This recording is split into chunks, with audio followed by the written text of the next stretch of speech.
Baik, selamat datang buat semua teman-teman di room Zoom. Saya ucapkan terima kasih karena sudah bergabung pada kegiatan kita. Langsung saja kita mulai karena waktu juga sudah menunjukkan pukul 14.05. Begitu, Assalamualaikum warahmatullahi wabarakatuh. Waalaikumsalam warahmatullahi Waalaikumsalam. wabarakatuh. Alhamdulillahirrabbilalamin, wassalatu wassalamu ala asrofil anbiya'i wal mursalin wa ala alihi wa sahbihi ajma'in. Puji syukur kita panjatkan kepada Allah Subhanahu wa Ta'ala atas nikmat yang diberikan sehingga kita dapat berkumpul dan bertemu kembali di room Zoom pada kegiatan Halaqah Observatorium yang ke-22. Serta salawat dan salam kepada junjungan kita Nabi Muhammad Sallallahu Alaihi Wasallam. Yang sama-sama kita hormati, di sini ada Kepala Observatorium Ilmu Falak Universitas Muhammadiyah Sumatera Utara, Bapak Dr. Arwin Juli Rahmadi Butar-Butar MA.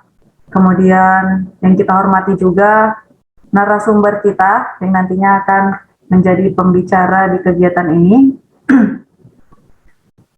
Kemudian ada juga, saya nggak bisa juga nyebutin satu persatu. Di sini ada Bapak Maraton Ritonga dan lain-lain, serta yang kami sayangi seluruh peserta Halaqah Observatorium yang telah bergabung saat ini. Sebelumnya perkenalkan, saya Nova Anggraini selaku moderator yang akan memandu berjalannya kegiatan ini. Adapun susunan kegiatan ini ialah pembukaan oleh saya sendiri, kemudian penyampaian materi oleh narasumber kita, yaitu Ajraini Nazli, kemudian tanya jawab seputar materi dan penutup. Ya, kita tahu makhluk hidup di bumi itu terlahir, berkembang, lalu kemudian mati. Alurnya seperti itu. Ternyata suatu objek terbentang di angkasa yaitu bintang juga memiliki siklus yang serupa. Bintang itu terlahir dari awan gas, lalu tumbuh dan berkembang dalam waktu yang panjang hingga akhirnya mati pada masanya. Salah satu bintang itu ialah matahari, bintang paling dekat dan paling banyak kita ketahui fisiknya. Yang jadi pertanyaan kita bersama, gimana sebenarnya step-step dari kehidupan matahari, dan tentunya kita akan bertanya-tanya apa efek buat bumi dan kehidupan kita. Nah, semua pertanyaan itu akan dibahas oleh narasumber kita hari ini, oleh Ajraini Nazli, SSI, selaku tim peneliti OIF UMSU. Ya, mungkin pemateri kita atau narasumber kita sudah tidak sabar ingin menyampaikan materinya kepada Ajraini Nazli. Langsung saja, waktu dan tempat dipersilahkan. Assalamualaikum warahmatullahi wabarakatuh. Waalaikumsalam. Warahmatullahi wabarakatuh. Oke, terima kasih kepada moderator Kak Nova yang telah memberikan kesempatan saya untuk pertama saya mau share screen dulu. Nah, sepertinya udah kelihatan semua. Nah, jadi hari ini saya Ajraini Nazli mau memberikan penjelasan yang lebih sederhana tentang alur kehidupan atau biasanya kita nyebutnya life cycle dari matahari atau evolusi, bahasa lebih lainnya lagi. Nah, tapi di sini kalau ngomongin evolusi, kita nggak ngomongin evolusi teori Darwin, karena evolusi itu nggak sesederhana teori evolusi Darwin aja. Evolusi itu kalau diambil dari KBBI kan artinya itu adalah perubahan dalam rentang waktu yang panjang. Nah, jadi yang berevolusi itu nggak cuma manusia gitu, tapi seluruh objek itu bisa berevolusi. Salah satunya adalah objek-objek yang ada di langit seperti bintang. Nah, bintang itu salah satunya yang paling dekat dengan kita, yang paling kita ketahui fisiknya, kita pelajari itu adalah matahari. Dan matahari juga yang punya efek langsung ke bumi kita. Jadi sebenarnya kalau kita mau ngomongin tentang alur kehidupan atau evolusi dari matahari itu sangat-sangat kompleks. Kita butuh pengetahuan tentang fisika, tentang kimia, tentang ada astrofisika dan lain-lain sebagainya. Cuma kan nggak mungkin, ini kan bukan kuliah ya, kita nggak akan mungkin penjelasan rumus-rumus dan lain sebagainya gitu. Jadi di sini saya akan coba menyampaikan tentang alur kehidupan matahari dengan bahasa yang lebih sederhana dan akan coba menghindari bahasa-bahasa yang terlalu teknis. Jadi kalau misalnya presentasi ke depan itu ada bahasa-bahasa teknis yang cukup rumit, bisa langsung diinterupsi, atau misalnya kurang jelas bisa langsung diinterupsi. Oke, kita mulai mungkin dari sini yang tadi udah dikatakan sama moderator kita, bahwa seperti manusia, bintang itu mengalami kelahiran, kemudian dia hidup dalam rentang waktu yang panjang, sangat-sangat panjang. Kalau dibandingkan manusia, kita bilang aja manusia itu rentang waktunya 60 tahunan deh gitu. Nah, bintang itu bisa bermiliar-miliar tahun, sangat-sangat jauh lah dibandingkan dengan rentang usianya manusia. Nah, tapi pada akhirnya di satu masa, bintang itu pasti akan mengalami yang namanya kematian, kemudian dia nanti akan lahir kembali sebagai bintang yang baru. Nah, untuk masuk ke bagaimana sih sebenarnya evolusi dari bintang atau matahari, kita perlu tahu dulu yang namanya gaya alami. Jadi sebenarnya ini kan kalau gaya itu kita udah pelajarin di SMP, SMA, mungkin SD juga udah dipelajari tentang gaya alami. Jadi di alam kita ini ada 4 gaya paling fundamental yang dia bekerja pada setiap benda. Nah, ada gaya gravitasi, ada gaya elektromagnetik, gaya nuklir kuat, dan gaya nuklir lemah. Nah, mungkin saya mulai dari yang nuklir lemah dulu ya. Nuklir lemah itu ya pokoknya intinya ketika ada 2 atom yang mau saling lepas, nah itu pakai gaya nuklir lemah. Tapi kalau ada 2 atom yang mau bergabung, itu pakai gaya nuklir kuat. Kalau gaya elektromagnet itu kayak gaya muatan positif ketemu sama muatan negatif, jadi tarik-menarik gitu. Sedangkan kalau gaya gravitasi, itu gaya yang menyebabkan kita, manusia, atau di sini ada gambarnya juga apel, itu bisa tertarik ke pusat bumi. Jadi kita nggak akan mungkin melayang-layang keluar angkasa, terus apel kalau jatuh pasti jatuhnya ke bawah, itu karena gaya gravitasi. Nah, di sini kita fokus pada 2 gaya sebenarnya. Di slide-slide berikutnya kita akan fokus ke 2 gaya, yaitu gaya nuklir kuat sama gaya gravitasi. Walaupun nanti juga ada pembahasan tentang gaya listriknya sedikit aja. Nah, dimulai dari gaya gravitasi dulu. Kalau gaya gravitasi ini, intinya, mungkin bukan dari gaya gravitasi, tapi dari gayanya dulu. Gaya itu apa sih? Kalau kita definisikan secara lebih sederhana, gaya itu adalah sesuatu yang dikenai pada benda ataupun pada objek, sehingga benda itu bisa mengalami perubahan. Misalnya, kita menggerakkan benda nih, kita mendorong benda. Nah, dorongan kita itu adalah gaya. Kita menarik pintu. Nah, pintu itu kan jadinya berubah kan ya. Nah, maksudnya berubah, misalnya posisinya awalnya di A, terus pindah ke B. Nah, itu perubahannya itu juga karena gaya tarikan. Jadi gaya itu hal-hal sederhana kayak gitu. Nah, sedangkan kalau gaya gravitasi itu adalah ketika 2 buah benda bermassa, berapapun masanya, mau masanya sekecil massa atom, itu pasti punya gaya gravitasi. Dan dia sifatnya saling tarik-menarik. Jadi ibaratnya kayak magnet. Kalau magnet kan yang berbeda jenis kan, salah satu positif, satu negatif didekatin, itu kan akan tarik-menarik. Nah, konsep gaya gravitasi juga kayak gitu. Jadi dia akan tarik-menarik. Dan gaya gravitasi itu sangat berhubungan erat dengan yang namanya massa sama jaraknya. Jadi makin besar massa bendanya, maka gaya gravitasinya makin kuat. Bumi sama matahari, yang lebih besar kan matahari. Nah, gaya gravitasi matahari itu lebih jauh lebih kuat daripada gaya gravitasi bumi. Nah, dibandingkan lagi atom yang lebih kecil lagi, gaya gravitasinya lebih lemah lagi. Nah, terus tadi kan massa, bergantung massa, satu lagi bergantung sama jarak. Kalau jarak tuh kayak gaya magnet juga. Ketika magnet itu makin dekat, dia kan makin tarik-menarik kan ya. Sedangkan kalau misalnya kita jauhkan, jaraknya kita jauhkan, maka tarikannya akan lebih lemah gitu. Jadi sama, gaya gravitasi konsepnya juga gitu. Makin dekat 2 benda itu, gaya tarikan gravitasinya makin kuat, sedangkan kalau kita jauhkan, gaya gravitasinya akan makin lemah. Nah, jadi itu dia konsep yang paling penting kita perlu ketahui. Lalu kita mulai dari kelahiran matahari. Nah, jadi kalau kita bicara tentang kelahiran matahari, kita perlu tahu dulu tentang skala alam semestanya. Nah, skala alam semesta itu skala yang sangat besar. Jadi ibaratnya kalau ada satu gambar tuh kita zoom out tuh diperkecil gitu. Jadi kita bisa melihat bentangannya secara lebih luas.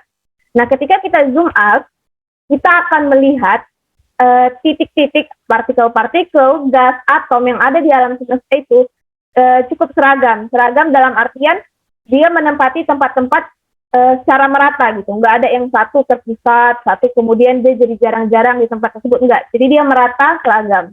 Nah, tapi ketika kita alam semesta itu kita zoom in, kita dekatin, ternyata kita lihat di tempat-tempat tertentu, gas-gas itu atau atom itu akan lebih berkumpul, lebih rapat daripada di tempat-tempat lainnya.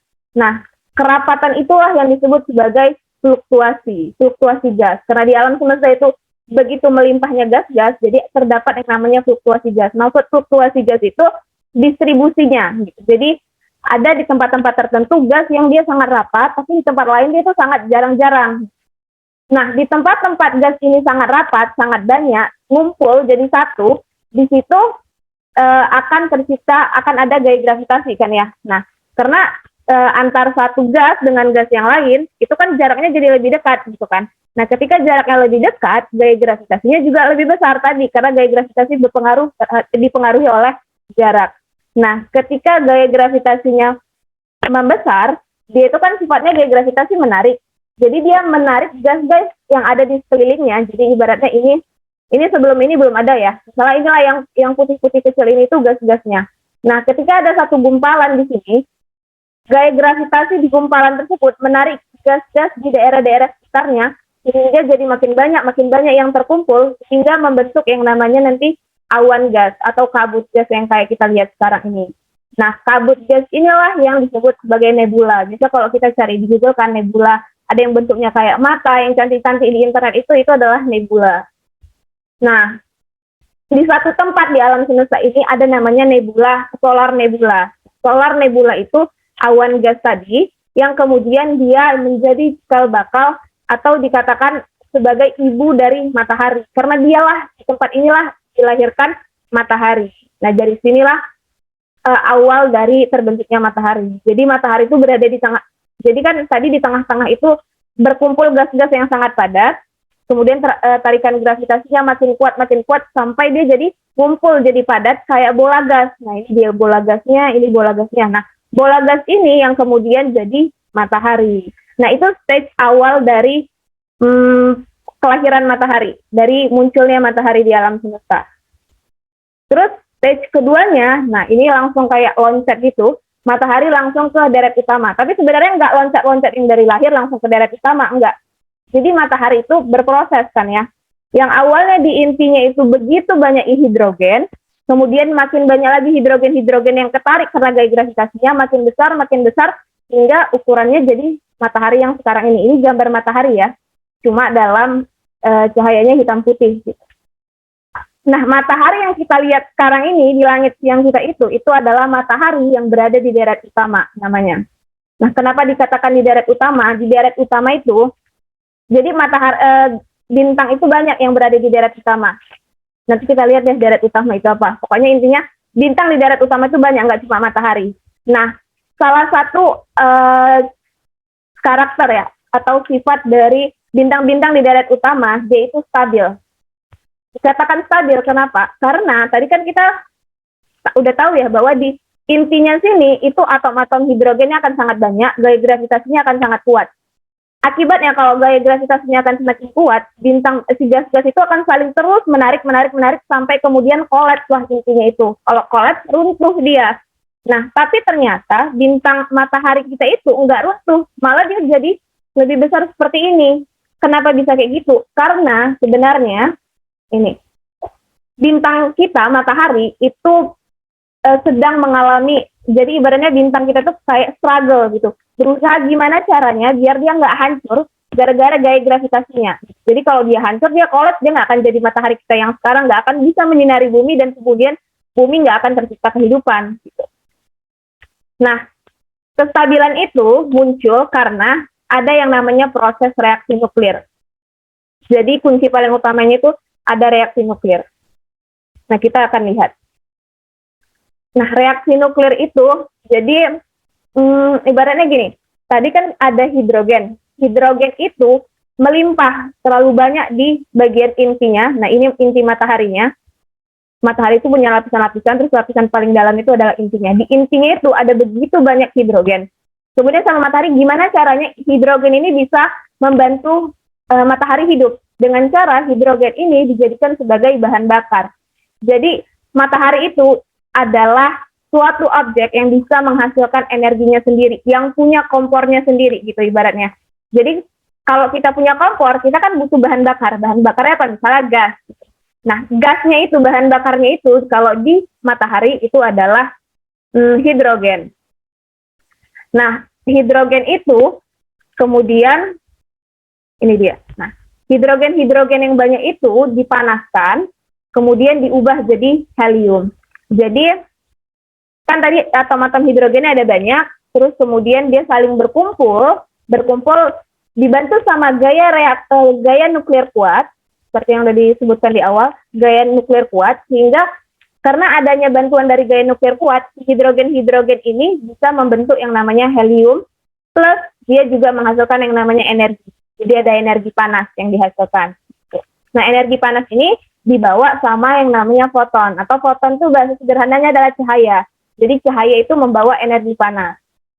Nah, helium itu akan tetap berada di inti, sedangkan si energi panas ini tadi itu akan keluar, jadi kan dari inti ya, dari inti dia akan keluar sampai ke permukaan, kemudian kita ngelihatnya di bumi itu sebagai cahaya matahari. Jadi cahaya matahari yang kita lihat dari bumi itu adalah hasil dari pemanasan oleh inti matahari. Nah, jadi terus dia keluar, dan gerak dari inti sampai keluar energi itu butuh waktu 1 juta tahun. Ya, 1 juta tahun, sekitar 1 juta tahun. Jadi sangat-sangat lama. Nah, kemudian, oke. Nah, ketika tadi kompor, kalau misalnya kita nyalain kompor itu kan jadi panas ya. Nah, sama. Nah, ini kan juga dia menghasilkan energi panas. Kalau misalnya energinya panas, maka kan di lingkungan di dekat intinya ini, itu akan temperaturnya juga akan meningkat. Suhunya makin panas, suhunya makin meningkat. Nah, kalau di dalam hukum fisika, kalau makin tinggi suhunya, tekanannya itu makin besar. Jadi kalau suhunya makin rendah, berarti tekanannya makin rendah juga. Nah, tekanan itu yang menekan matahari itu keluar. Jadi tadi gaya gravitasi itu kan menarik, berarti dia mendorong ke dalam kan ya. Sedangkan dari hasil pemasakan hidrogen tadi, itu menghasilkan tekanan yang sangat besar yang arahnya keluar. Nah, antara kuatnya gaya gravitasi sama tekanan yang ke arah luar, itu seimbang. Jadi, si gravitasi ini nggak bisa membuat mataharinya mengerut, jadi kolaps. Nah, tekanan juga nggak bisa secara terus-terusan membuat mataharinya mengembang besar-besaran. Jadi, dia seimbang antara kuat gaya gravitasi sama kuat tekanannya. Itulah tadi kenapa reaksi nuklir itu yang ngebuat matahari itu berada di deret utama, karena matahari itu jadinya stabil, jadi seimbang. Nah, itu dia alasannya. Cuma, yang namanya kompor, punya bahan bakarnya suatu saat akan habis. Awalnya memang melimpah hidrogen, tapi lama-lama dipakai, kan lama-lama habis. Nah, kalau udah habis, ya udah. Artinya, di inti matahari itu udah nggak bisa lagi memproduksi panas. Kalau udah nggak bisa memproduksi panas lagi, nggak bisa memproduksi heliumnya lagi, maka suhunya yang nggak akan meningkat, tekanannya juga nggak akan meningkat. Kan? Sehingga yang menang pada akhirnya adalah gravitasinya lebih kuat daripada tekanannya, karena tekanan itu nggak bisa lagi dihasilkan karena nggak ada bahan bakar. Tapi matahari tahu pada suatu saat dia itu akan habiskan energi, dan dia nggak akan bisa lagi mencegah diri dia untuk menang melawan gaya gravitasi. Sehingga dia dari awal-awal itu sudah buat cadangan bahan bakar namanya. Jadi di luar inti ini ada lapisan lagi, di situ diletakkan hidrogen. Nah, hidrogen itu belum dipakai, jadi masih dicadangkan aja. Nah, ketika bahan bakar hidrogen yang di inti utama tadi udah habis, maka pembakaran selanjutnya, reaksi nuklir selanjutnya itu berada di lapisan luarnya. Nah, sehingga yang lapisan luarnya ini kan lapisan yang lebih dekat sama mataharinya, sama permukaannya, lapisan permukaannya. Nah, dibakarlah hidrogen di lapisan luarnya itu, yang menyebabkan di permukaan matahari itu jadi mengembang, terus mengembang. Tetapi untuk terjadinya pengembangan luasan permukaan matahari itu butuh energi. Jadi energinya habis kuat sama pembakaran tadi dipakai untuk mengembangkan permukaan mataharinya. Nah, karena energinya dipakai, jadi temperaturnya tidak sepanas sebelumnya, temperaturnya jadi dingin. Ditambah lagi, inti utama ini, hidrogen kan udah base, berarti kita tinggal helium. Nah, helium itu unsur yang lebih berat daripada hidrogen. Jadi kalau misalnya hidrogen itu menariknya 10 kali, misalnya aja, 10 kali lipat. Nah, helium itu bisa narik lebih dari 100 kali lipat, gitu. Bisa, gaya gravitasinya bisa lebih besar lagi. Akibatnya, akibatnya pada saat itu, matahari udah nggak berada lagi di garis utama, tapi matahari akan berubah jadi raksasa merah. Nah, jadi tadi ketika dia mengembangkan lapisan-lapisan permukaannya, jadi permukaan matahari itu jadi lebih besar dari yang sekarang tentunya, dan warnanya jadi lebih merah. Warnanya merah karena temperaturnya mendingin. Makin merah bukan makin panas, tapi makin merah makin mendingin. Kayak misalnya kalau kita hidupin kompor kan kalau apinya merah, itu sebenarnya temperaturnya lebih rendah daripada kalau misalnya apinya warna biru. Warna biru itu lebih panas sebenarnya. Kita balik ke sini. Sebelum matahari itu sampai ke stage dia jadi raksasa merah, nah dia kan berada di deret utama. Ketika dia berada di deret utama, dia akan memancarkan cahayanya. Nah, cahayanya itulah yang kemudian sampai ke bumi kita. Energi cahaya tadi kan ngebawa energi panas, energi matahari. Nah, cahaya tadi sampai ke bumi, kemudian dia bisa menghasilkan, membuat molekul-molekul organik itu memberikan kehidupan di bumi. Jadi, kalau misalnya ditanya apa yang membuat manusia bisa bertahan hidup, energi sebenarnya kan. Yang paling pentingnya membuat kehidupan itu, keberlangsungan kehidupan itu adalah energi. Kalau nggak ada energi, ya nggak bisa hidup. Nah, jadi manusia itu dapat energinya sebenarnya dari energi matahari. Jadi awalnya tanaman kan kita makan tumbuh-tumbuhan, gitu kan. Hewan juga makan tumbuh-tumbuhan. Nah, tumbuhan itu dapat energi dari energi matahari. Jadi energi matahari yang sampai ke bumi terus dikonversi tanamannya jadi energi kimia. Kemudian kita ambil tanamannya, terus kita makan, terus kita ubah jadi energi yang membuat kita bisa menggerakkan tangan kita, menggerakkan kaki kita, menggerakkan mata kita, dan seterusnya. Gitu. Jadi energi yang dihasilkan dari matahari itu yang ibaratnya menjamin keberlangsungan hidup yang baik di sini. Nah, kalau kata salah satu peneliti namanya Carl Sagan, bahwa dikatakan bercocok tanam itu sebetulnya hanyalah memanen cahaya matahari secara metodik dan menggunakan tanaman sebagai perantara. Kita, hampir semua dari kita itu ditenagai oleh matahari. Jadi bercocok tanam itu sebenarnya kita cuma butuh energi energi mataharinya aja, tapi perantaranya lewat tanaman. Nah, tapi kan tadi ya bahan bakar matahari suatu saat akan habis, kemudian mataharinya akan berubah jadi raksasa merah. Nah, raksasa merah, untuk tahu sebagaimana perbedaan ukuran antara matahari ketika udah jadi raksasa merah sama matahari kita saat ini, itu kayak gini. Ini adalah matahari kita ketika sudah berubah jadi raksasa merah, ini adalah matahari kita yang sekarang. Jadi sangat-sangat signifikan berbeda ukurannya. Nah, kalau udah mataharinya sebesar ini, sebesar raksasa merah ini, maka dia pasti akan melahap planet-planet di sekitar dia. Merkurius dilahap, Venus dilahap, bumi kita juga suatu saat akan dilahap. Jadi ketika ukuran matahari itu membesar, maka seluruh air yang ada di muka bumi itu akan menguapkan, karena kita dapat panas matahari yang berlebih. Jadi air-air itu seluruhnya menguap, es di kutub juga menguap, sehingga di lapisan atmosfer kita itu tebal dengan awan. Nah, pada awalnya awan itulah yang melindungi panas yang luar biasa dari matahari. Tapi kan panas dari matahari, awan yang terselubung itu kan suatu saat akan hilang, gitu kan. Raksasa merah ini akan suatu saat juga akan makin membesar hingga pada akhirnya melahap bumi kita. Nah, itu kemungkinan terburuknya. Cuma ada peneliti yang berkata bahwa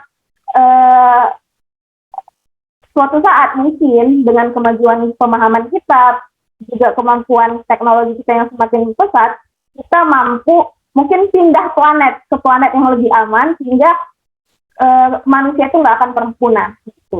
Itu adalah sisi yang lebih optimistik dari evolusi matahari yang mengakibatkan ke bumi kita.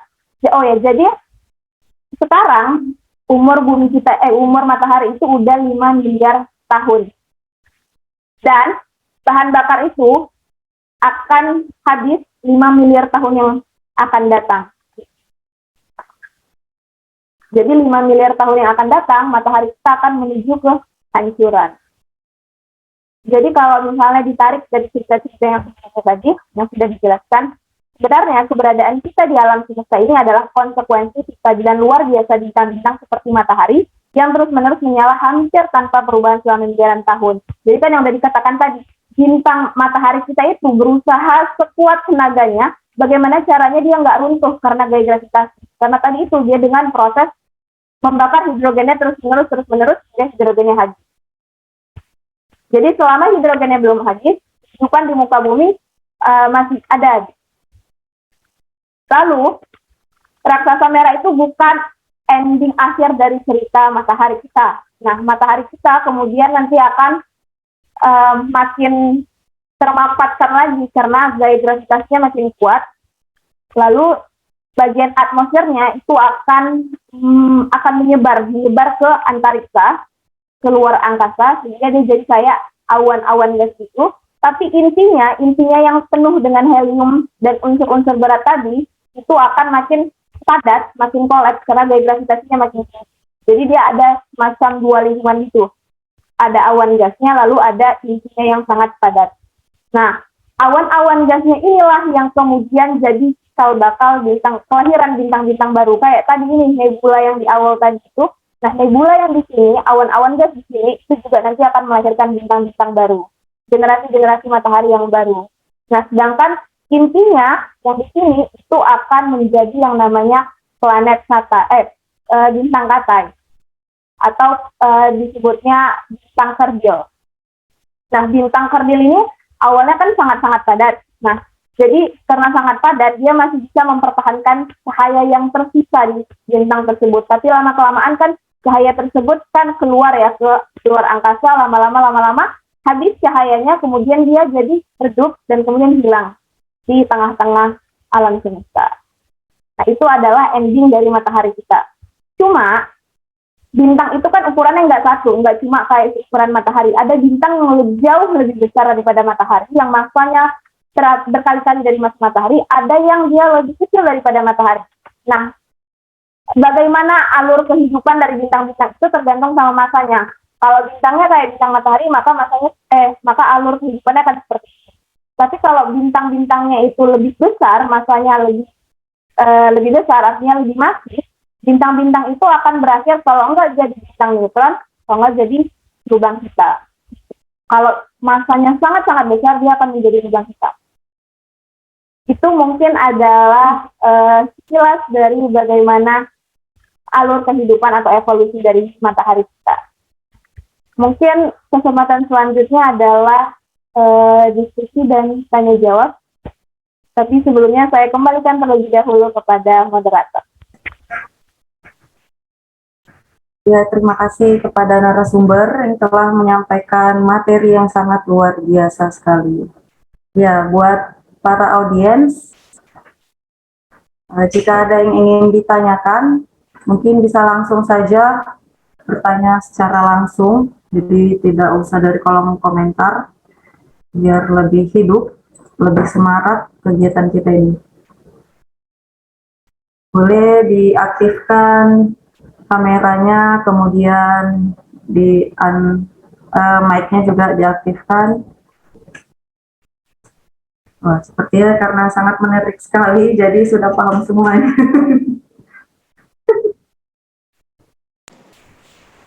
Izin bertanya, boleh? Silakan kepada Mas Dimas Rasli Setio. Sekalian menghidupkan suasana ya.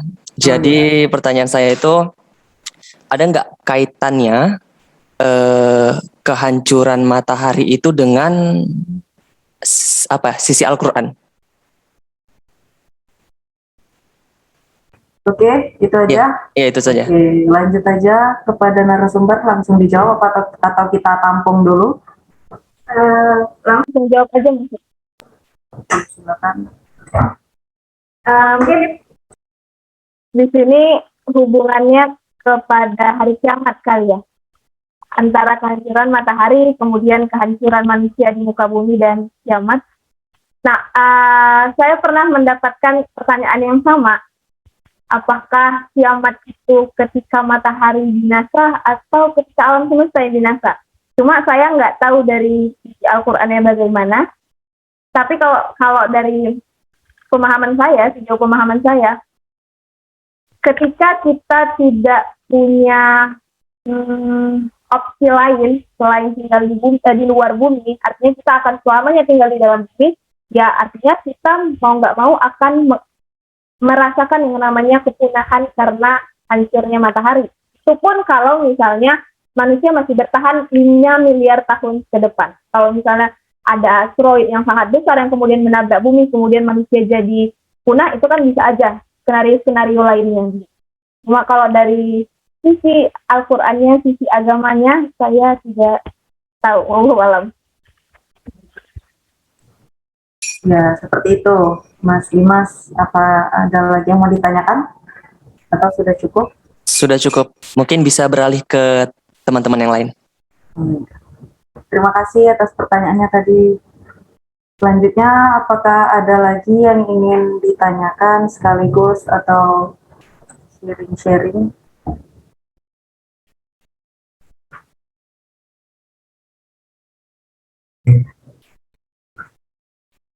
Ya, tahu kalau malu-malu mungkin boleh diketik aja. Ya, di sini informasi di kolom komentar ternyata pada minta materinya. Terbukti bahwasannya emang materi pada hari ini tuh luar biasa. Sangat menarik sekali.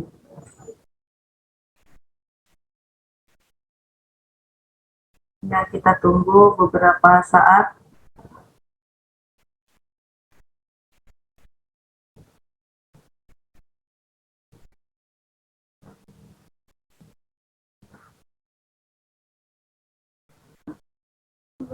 Oke, nah inilah yang ditunggu-tunggu. Akhirnya ada juga yang ingin bertanya. Oke, langsung saja kepada Bapak Haryadi Putraga. Ya, terima kasih izin bertanya. Jadi sebetulnya ada sebuah pertanyaan dari kawan juga di salah satu platform musik gitu kan. Jadi karena di platform itu ada yang menceritakan matahari ini ukurannya lebih kecil daripada ukuran sebenarnya gitu. Jadi mungkin ada yang kaum sebelah itu lah nggak usah saya sebut juga. Jadi bagaimana cara narasumber menyampaikan, nah matahari itu sebenarnya sebesar ini gitu, bukan yang ukurannya hanya sekecil itu, yang sebesar ukuran bulan juga gitu. Karena kan ada yang beranggapan bahwa matahari dan bulan itu ukurannya sama besar gitu. Mungkin itu yang bisa saya sampaikan, saya tanyakan, saya kembalikan ke Ibu Moderator. Terima kasih. Ya, terima kasih pada Bapak Haryadi atas pertanyaannya. Gimana pemateri? Langsung jawab. Ya, saya sudah langsung jawab. Kalau misalnya ukuran matahari sebesar bulan, saya nggak tahu ukuran pasti angkanya, tapi saya bisa estimasi. Kira-kira kalau misalnya ukuran matahari seukuran bulan, dia akan udah lama mati gitu. Karena ukurannya yang segitu, kita tahu kira-kira hidrogen di dalamnya juga terbatas. Hidrogen yang membangkitkan energinya. Hingga kalau udah, kan sekarang umur matahari udah 5 miliar tahun. Mungkin kalau misalnya ukuran, dan saya yakin sih kalau ukurannya sebesar ukuran bulan, belum sampai 5 miliar tahun, belum pun mungkin kehidupan manusia itu eksis di bumi, ya udah nggak ada matahari gitu. Nah, salah satu akibat kenapa dengan ukuran matahari yang segitu, kehidupan bisa eksis di bumi, ya karena ukuran mataharinya yang segitu gitu. Kalau ukuran mataharinya lebih besar aja gitu, itu kehidupan juga nggak bisa eksis di bumi. Kenapa? Karena terlalu besar energi yang dikasih sehingga nggak bisa bertahan kehidupan itu, nggak bisa bertahan dengan suhu yang segitu gitu. Nah, kalau misalnya lebih kecil lagi, belum sampai 5 miliar tahun, mataharinya udah mati.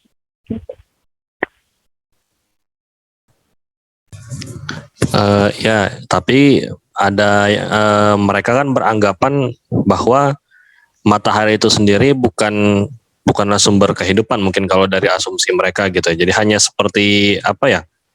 Bahkan bulan itu sendiri adalah hologram yang dibuat oleh salah satu instansi astronomi internasional itu. Lalu apa namanya tadi ya? Berarti mereka tidak menyebutkan ataupun matahari itu bukanlah sumber daripada kehidupan untuk sebuah kehidupan. Misalnya gini kan di bumi ini, karena ada matahari itulah makanya ada kehidupan di bumi. Jadi mereka juga akan menolak gitu ada yang di luar daripada planet bumi. Karena ya kehidupan hanya di planet bumi yang datar itu gitu. Ya bagaimana menurut narasumber? Ini lebih kepada mungkin matahari itu juga adalah buatan manusia gitu, mereka berpikirnya.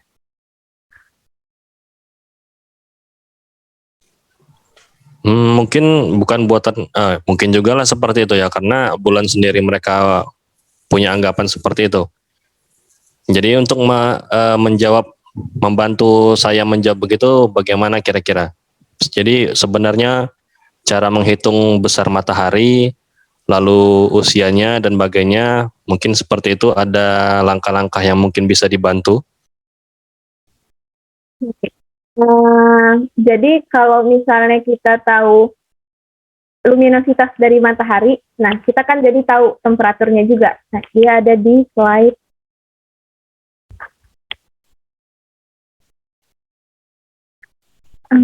ini. Nah, ini ada hubungan antara luminositas sama temperatur. Luminositas itu cahaya matahari yang terpancarkan itu berapa intensitasnya atau jumlahnya. Nah, itu ada hubungannya sama temperaturnya. Nah, kalau misalnya kita tahu misalnya temperaturnya, kita bisa estimasi kandungan hidrogen di dalamnya berapa. Cuma lagi-lagi mereka mungkin nggak nyadar hidrogen ada di dalam sana.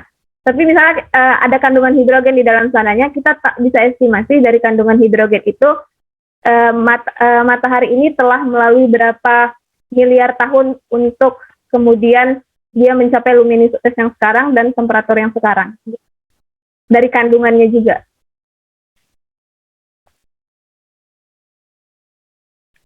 Begitu. Baik, terima kasih narasumber. Ya, sama-sama. Izin menanggapi, Bu Moderator. Iya. Ya, silakan.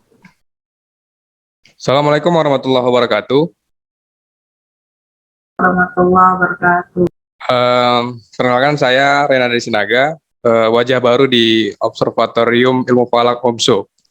Terkait dengan pertanyaan dari saudara Bapak Haryadi ya, kalau menurut saya memang apapun ceritanya, kita dari saintis yang menaungi ranah astronom, khususnya ilmu falak lah kalau di OIF UMSU ini, perlu memang ada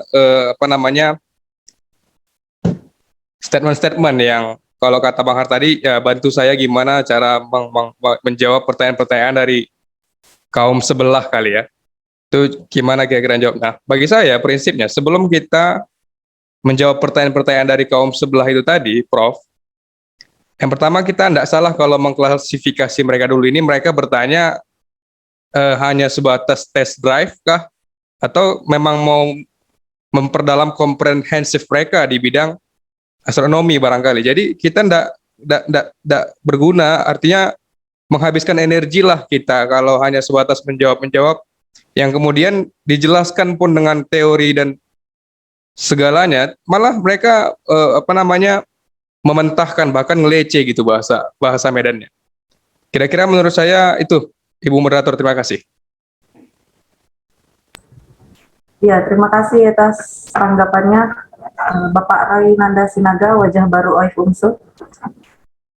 Nah, ternyata ada juga nih pertanyaan di kolom komentar kita. Langsung saya bacakan saja ya. Jadi dari Iqbal Widya Putra. Saya Iqbal dari UINSA Surabaya mau bertanya, mengapa radius jarak dari proses pengembangannya raksasa merah hanya sampai di orbit bumi saja?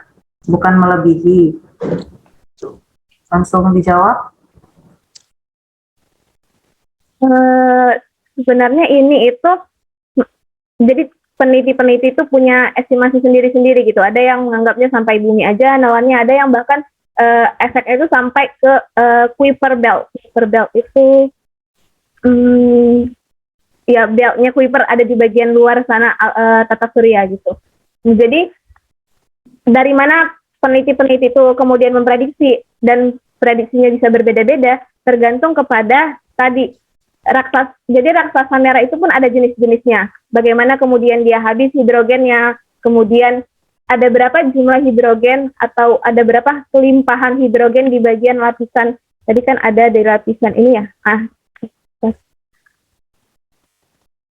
Nah, jadi di lapisan luar ini tadi kan ada hidrogennya lagi gitu kan. Nah, itu kan dikuantifikasi lagi itu ada berapa jumlah hidrogen di dalam sana yang kemudian membuat perhitungannya jadi banyak gitu, ada beberapa gitu. Jadi nggak cuma berakhir di bumi, bahkan ada juga ya peneliti yang mengatakan jumlahnya radiusnya itu nggak menyampai bumi, gitu. Nggak sampai enalan bumi kayak yang penggambaran saya ini sebenarnya, gitu. Yaitu jawaban dari narasumber kita, semoga menjawab pertanyaan dari Bapak Iqbal Widya Putra. Langsung saja ada pertanyaan satu lagi nih dari Bapak Muhammad Hidayat. Izin bertanya, bagaimana tanggapan narasumber terkait tanda-tanda kiamat, salah satunya matahari terbit dari barat? Apakah penjelasan akhir matahari tadi juga ada kaitannya dengan matahari terbit dari barat? Langsung saja, terima kasih. Sungguhnya pertanyaan yang paling sulit, karena saya tidak bisa mengkorelasikannya sebenarnya. Lalu, kalau misalnya kita bicara kiamat kan kita ibaratnya nggak pernah, bukan ibaratnya, kita nggak pernah tahu kapan hari itu gitu kan. Nah, tapi dikatakan bahwa tanda-tandanya adalah matahari terbit di sebelah barat. Tapi ini kan kalau kita bicara tadi yang matahari akan runtuh, kemudian matahari akan mati 5 miliar tahun mendatang, itu kan hasil kuantifikasinya para saintis gitu. Jadi mungkin aja, sangat mungkin kalau misalnya kiamat terjadi ya sebelum 5 miliar tahun mendatang gitu. Tapi saya nggak tahu apa hubungan antara matahari terbit di sebelah barat dengan evolusi matahari ini. Dan bagaimana sih sebenarnya teknis matahari itu bisa terbit di sebelah barat yang aslinya dari timur, saya juga tidak tahu. Maafkan juga tidak menjawab. Ya, mungkin itu jadi pelajaran kita bersama nantinya ya. Izin menambahkan Ibu Moderator. Oh iya, langsung saja Bapak Roy Nanda Sinaga. Tentu saja yang saya banggakan, kakak saya, Kak Ajraini Nazli.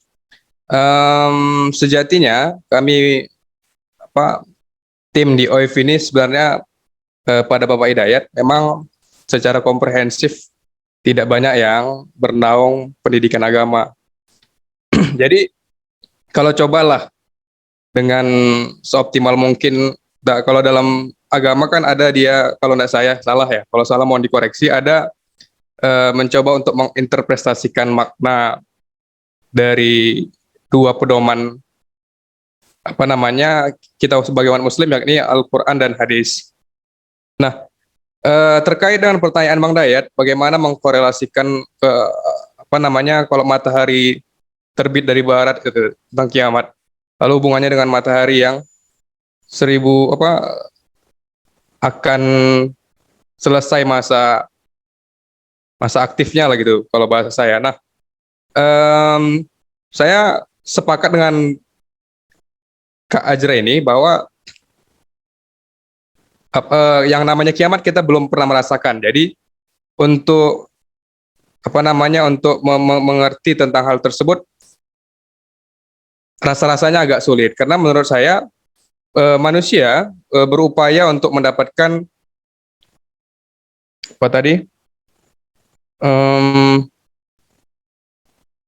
yang tadi tanggapan pertanyaan Bang Dayat tadi mana?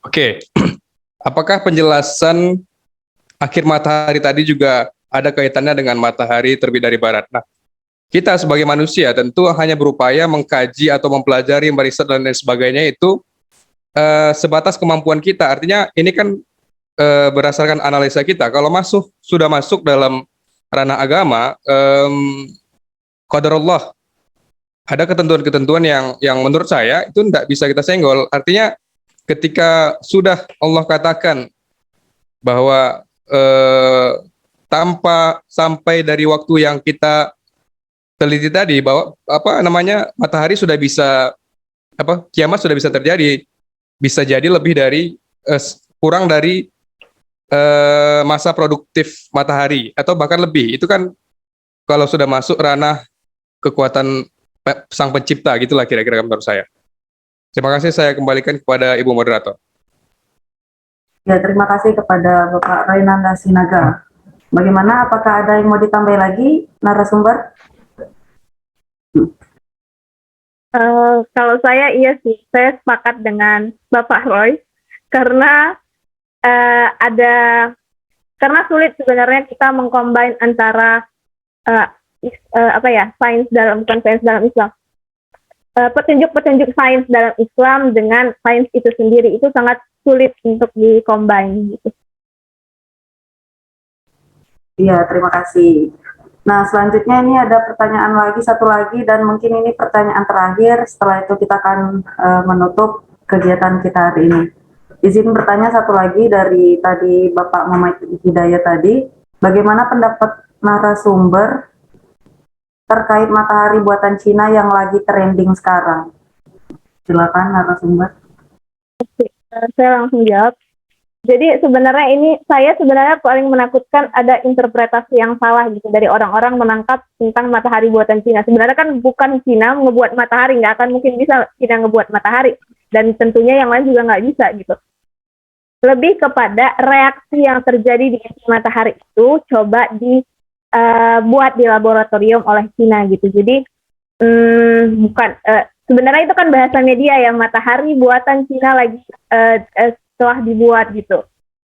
Itu bahasa media, bagian dari komunikasi sains, tapi takutnya orang-orang salah menginterpretasikan maksudnya gitu. Bukan matahari berhasil diciptakan kemudian diletakkan keluar angkasa. Jadi kalau misalnya matahari yang aslinya meledak kita bisa meletakkan, itu bukan kayak gitu. Jadi reaksi nuklir, jadi kan yang inti matahari tadi itu namanya reaksi nuklir, yang pemasakan hidrogen.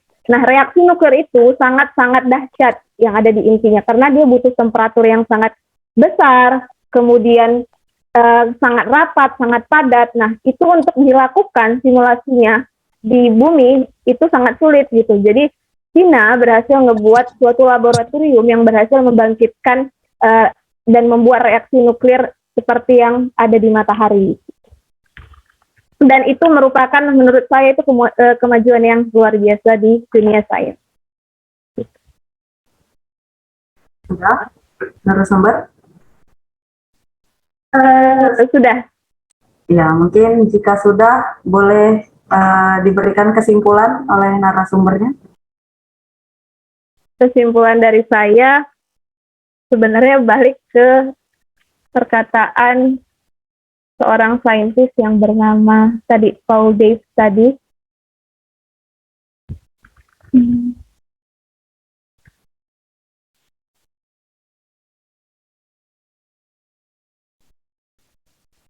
Oke, ini kesimpulannya sebenarnya ini. Jadi jadi kita udah belajar sama-sama bahwa evolusi matahari itu terjadi gitu, dan ada endingnya, ada awalnya, ada endingnya. Awalnya dia lahir, kemudian endingnya mati, kemudian terciptalah bintang-bintang baru lainnya gitu. Jadi babak baru lagi buat bintang-bintang baru lainnya. Nah, dan dari lahir hingga mati itu ada fisis-fisis yang bisa kita pelajari. Yang fisis-fisis itu kenapa bisa kita pelajari? Karena dia memberikan atau menunjukkan keteraturan-keteraturan, keseimbangan-keseimbangan yang itu bisa dipelajari lewat hukum-hukum sains. Nah, Disitulah kenapa sains itu bisa muncul, karena sains itu menangkap bentuk-bentuk keteraturan, kestabilan, keseimbangan di alam semesta ini, fenomena-fenomenanya, yang itu kemudian membuat kita bisa belajar, kemudian kita bisa prediksi ke depannya seperti apa. Salah satunya ini tadi, kita bisa prediksi, dulu kan sebelum perkembangan teknologi ilmu pengetahuan, kita belum tahu nih, ternyata matahari itu akan mati suatu saat. Nah, sekarang dengan kemajuan itu kita bisa tahu, ternyata matahari punya spare waktu 5 miliar tahun ke depan lagi sebelum dia mati. Nah, kestabilan itu yang coba dan keteraturan itu yang coba dipelajari di sains. Makanya mengkaji sains itu sangat penting. Lalu konsekuensi lain dari kestabilan itu tentunya tadi keberadaan kita di alam semesta, gitu. Seperti yang dikatakan oleh Paul. Itu adalah kesimpulan dari saya. Wah, luar biasa sekali, dan tibalah kita di penghujung acara, yaitu penutupan. Nah, saya ucapkan banyak terima kasih terutama kepada narasumber, yaitu Ajraini Nazli, yang telah bersedia memaparkan materi yang sangat-sangat begitu menarik dan sangat begitu luar biasa. Dan terima kasih pula untuk para audiens yang hadir dalam kegiatan OIF UMSU, dari mulai doa bahkan hingga halako saat ini. Kalau begitu, siang hari makan kuaci, makan bareng dengan Ibu Asi. Cukup sekian acara hari ini, saya ucapkan terima kasih. Saya, moderator Nova Anggreni, menutup. Wassalamualaikum warahmatullahi wabarakatuh. Warahmatullahi wabarakatuh. Ya, sebagai informasi nanti akan dibagikan materinya di grup WhatsApp, yaitu Halako Observatorium dan grup-grup lain. Jika para audiens berada di grup tersebut, nanti kita akan bagikan di situ. Terima kasih kalau begitu. Terima kasih. Ya, sama-sama Pak.